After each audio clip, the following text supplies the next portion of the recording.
It's a hard time for everyone right now, but Asians, we really going through it.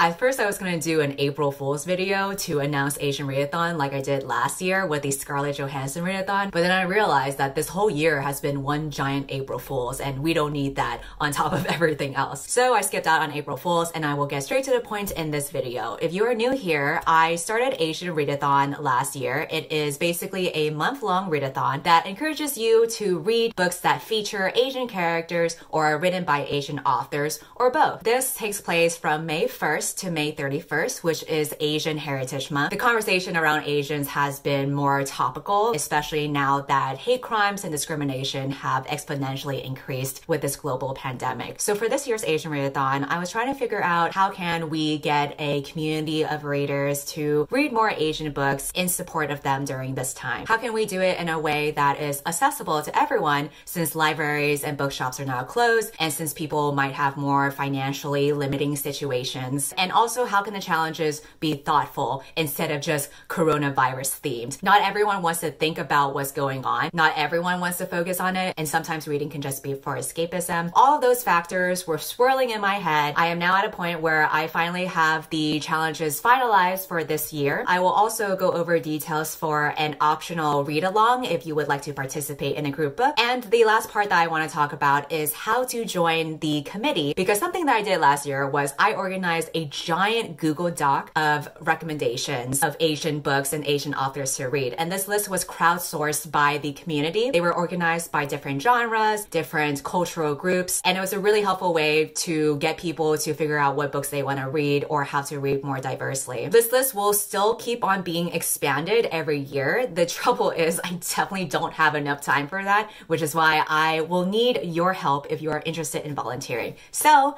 we have a lot of information to go over. Let's start with what the challenges are. Once again, Asian Readathon is a month-long readathon that is hosted online. You can participate on Twitter, on YouTube, on Instagram, in real life, whatever you want. My personal goal for this is to make it as accessible and easy as possible. Last year, it was because I'm a lazy piece of shit. This year is because we are now living in a very weird time where not everyone has access to books. So these challenges are meant to be customizable to you so you can make it as easy or as complex as possible. The first challenge is read a book by an Asian author. That's it. It is really that simple as that. Any Asian author you want, that is the bare minimum that we are going here for challenge 1. The second challenge is read a book featuring an Asian character or written by an Asian author who you can relate to. This is open to interpretation, so if you are a woman, you could easily read another female Asian author. If you're an immigrant, you can read about another immigrant character. If you are gay, you can read about a gay Asian character. Whatever similarity that you have to this author or to this protagonist. The reason for this is because, again, we are in a very strange time where Asians are often ostracized. I mean, that's been a thing even before this pandemic happened, but it is even worse now because it just goes to show the biases that people have. Especially in America, people kind of see Asians as other or as foreign and not truly part of any other community. So I think it's important to humanize each other and see the similarities that we have with one another too. Conversely, challenge 3 says read a book featuring an Asian character or written by an Asian author who is different from you. So for example, if you're straight, you can read about a gay character. If you're Japanese, you can read a book by a Vietnamese author. If you are not Asian, just reading an Asian book would therefore qualify it. When we find similarities with other people, that helps with empathy. But then there are times where someone might be totally different from you and you should still be a decent human being and care about them. And the whole point of reading is to expand your knowledge and perspectives of other stories. So if you can read about someone who is not like you, then that will fulfill this specific challenge. The fourth challenge is to read a book recommended by an Asian. Someone's favorite book or someone's preferences in reading a certain type of book speaks a lot about them as a person. It's not just important to read Asian stories, but also read Asian stories that have resonated with an actual Asian person that you know in your life. There are lots of ways that you can choose a book that's recommended by an Asian. For example, you could watch an Asian booktuber's recommendations video where they list off different books that they enjoy. I have a playlist videos from last year where lots of people recommended books that they loved for this readathon. So you can easily go through those videos and pick a book from there. Another way is you can ask your Asian friend what book they think best represents them. Or maybe you are deciding between two different books that you want to read for the Asian readathon. You can ask your friend or your favorite Asian booktuber which one they would pick and have them choose that book for you. It's just an excuse to get a little glimpse of what they are into, and in a way you are learning a little bit more about them. If for whatever reason you are plagued by shyness or you don't know literally any Asian person at all and you just want a quick recommendation right away, I will go ahead and suggest two books for you to read if you would like. One of them is The Boat SBS by Matt Huynh. This is a webcomic that I am recommending because it is free and really quick to read. I will have it linked in my description. It is written and drawn by a Vietnamese author/artist. The comic is beautifully designed and it gives insight for what a lot of Vietnamese people have gone through to come to America. I am Vietnamese, so if you read it, maybe you'll get a little bit more insight about my intergenerational trauma. Or if you want to read a physical book, you can try Severance by Ling Ma. This is a pretty timely book at the moment because it is a dystopian novel about an Asian woman who finds herself in the middle of an epidemic from a virus that was originated in China. And this book was written a couple years ago, but it is very relevant to right now. So those are two books already that you can try out to fulfill this challenge if you want. And then the fifth challenge is something that is completely optional. This is only for people who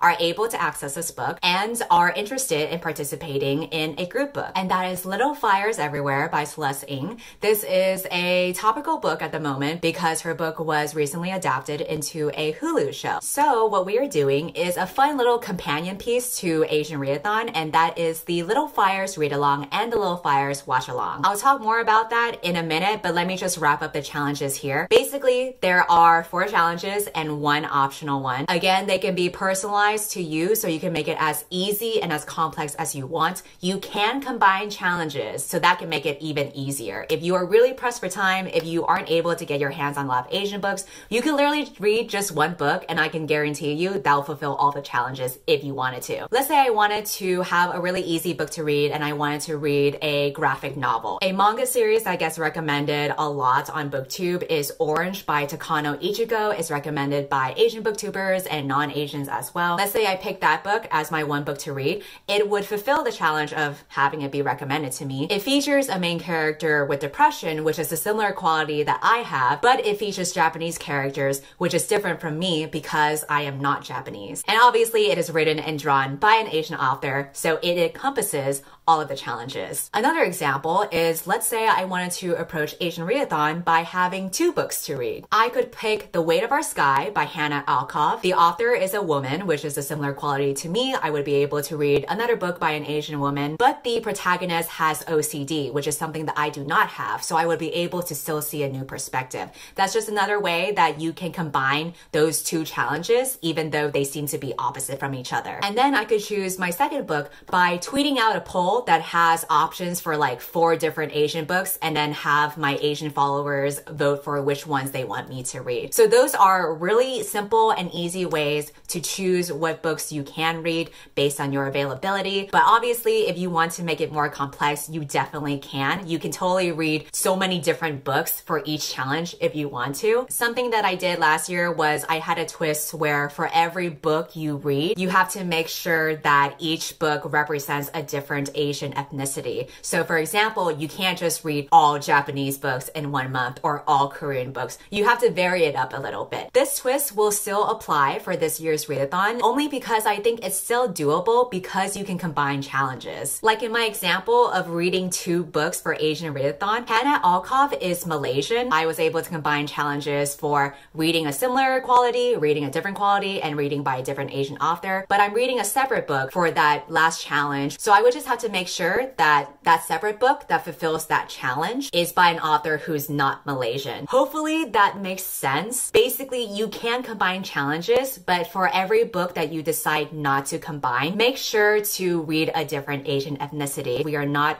all one monolithic group. There are so many different cultures to explore. And if you are worried that you might not be able to find enough diversity, don't worry, because I have a giant Google Doc list of Asian authors of all kinds of different ethnicities to read about. So you can just browse the list and see what interests you and pick one from there. Now let's talk about the optional group book, which is Little Fires Everywhere. Ali Dunn and I and a few other hosts are organizing this read-along / watch-along. The dates for the read-along are from May 1st to May 15th. And then the next day on Saturday, May 16th, we will have a live show on Ali's channel at 7 p.m. Eastern Time. And while you're reading along, you can also use the hashtag Little Fires Read Along to join and be a part of the conversation. Then for the second half of the month, we will switch over to the watch along, which is taking place from May 15th to May 29th. We're going to be watching the Hulu show during the second half of the month and seeing what's different and seeing what's similar. And we will have another live show on Ali's channel on Saturday, May 30 at 7 p.m. Eastern Standard Time. You can use the hashtag Little Fires Watch Along to update as you watch. Even if you're not participating in this, you can still use the hashtag Asian Readathon just to be a part of the conversation in general. All the information, whether it's the challenges or the group book or whatever, will be listed in the description, and it will be written out in full detail in the Google Doc as well. That leads me to the last thing that I want to cover in this video, which is I need volunteers. I am just one simple person with one simple brain cell. If you know of any Asian books that you would strongly recommend that you think would represent an Asian ethnicity that doesn't necessarily get represented a lot, or maybe Asians that have LGBT rep or disability rep or whatever kind of intersectional identity, I will have a link to a form where you can submit your suggestions, and then they will be added to this ever-growing list of Asian book recommendations. Now, what I need in terms of volunteers though is people who will actually go through the suggestions and add it to the Google Doc. What I ran into last year was I found it very difficult to be able to add everybody's suggestions. I got so many recommendations from people, but I was only one person trying to add them all and organize them and categorize them in the right sections. And what I really need this year is for people to help add onto the Google Doc and go through the suggestions. I was thinking of starting an Asian Readathon committee. So instead of having co-hosts like last year, we're having this optional read along with other co-hosts, and we have this ever-growing list of Asian book recommendations. If you are interested, if you are internet savvy with Google Docs, and if you have the time, you can volunteer to be one of the people who gets access to all the recommendations that get submitted through the form, and you can help add on to the Google Doc whenever you can. And I think it'll just be a lot easier if it were a community effort instead of me trying to add every single person's suggestion. So if you would like to apply to be part of the Asian Readathon committee, I will have a link in the description where you can apply with your information and give more detail about how you can help. Once again, all information is in the description and also in the Google Doc. So you really didn't need to watch this video, but I appreciate you for doing so anyway. Let me know what books you plan on reading for Asian Readathon. Feel free to post about it on Twitter, on Instagram, on YouTube. We will retweet it. We will add it to the 2020 Asian Readathon playlist. We will collect it all together. Lastly, I want to say thank you to Skillshare for sponsoring this video. Skillshare is an online learning community with thousands of inspiring classes for creative and curious people. If you're anxious during this time, you can explore classes that may help you express what you're feeling through creative self-discovery. Drawing, writing, and journaling classes can be a really great way to help manage stress and practice mindfulness and feel connected to one another. But the class that I would like to recommend for what's going on at the moment is Drawing as Self-Discovery by Mary Andrew. In the class, she shares how drawing can help you process your emotions and promote self-discovery, and they have really easy and fun exercises that will guide you to go deep and reflect on your emotions and visualize your dreams for the future. Skillshare classes are cheaper compared to other in-person classes because they are less than $10 a month. The first 1,000 people who click on the link in my description will get their first 2 months of Skillshare for absolutely free. I hope that you can use this time to explore your creativity, and I also hope that you can use this time to read and expand your knowledge and also find ways to be supportive of your Asian friends and loved ones. It's a hard time for everyone right now, but Asians, we really going through it. So if we can try to take care of ourselves and also be kind and empathetic to one another, that's really the only way we can get through what's going on right now. I hope that everyone is staying safe. If you are joining, let me know what you plan on reading, and I will see you next time. Bye. Bye. 夜朝までずっとそばにいて合図をした